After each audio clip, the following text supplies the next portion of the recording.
The Congressional Globe, the official proceedings of Congress, published by John C. Reeves, Washington, D.C., 33rd Congress, First Session, Wednesday, May 3rd, 1854, New Series, number 67.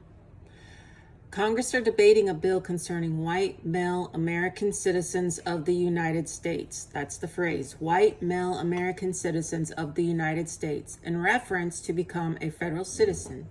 At that time, Black people could not become federal citizens, meaning they could not work for the federal government or live on federal lands. The issue in question here is not Black or white. The issue I want to bring to light are the three phrases and their status in the country.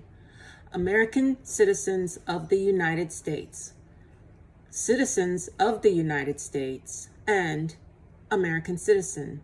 The debate in question answers that. American citizens of the United States does not exist. There are only two types of citizens: the ones on federal lands, citizens of the United States, and the ones off federal lands, American citizens. So what did Congress decide? Mr. Howell's comments are, I should like to know why the word American is used here. And it goes on, or who have declared their intention to become such. Now, it strikes me that this language is somewhat unusual. I propose to strike out the word white in the first line and American in the second line, and to leave the sentence to read, male citizens of the United States, or any person who have declared their intentions to become such. And this is because in order to become a citizen of the United States, an American citizen off the federal lands in the independent, free, sovereign, and independent state had to go to a court of record, apply to become a federal citizen, and if they were accepted, they moved onto the federal lands to work for the federal government. Then they became a citizen of the United States.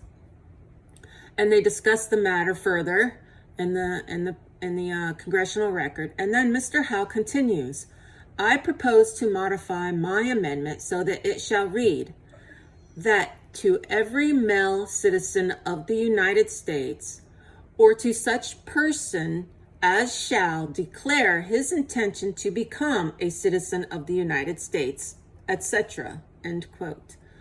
So this is a conversation happening in Congress over how they're going to word this amendment, because the amendment originally included people off federal lands, which the amendments don't include people off federal lands. They don't include the free people. Now, this was, again, in 1854. So by the Civil War, the federal government, Lincoln and his administration, took over the independent areas and made American citizens of the United States, which was an usurpation of power, a coup, and it was an act outside the Constitution, which means it was void, not voidable in court. It's just void.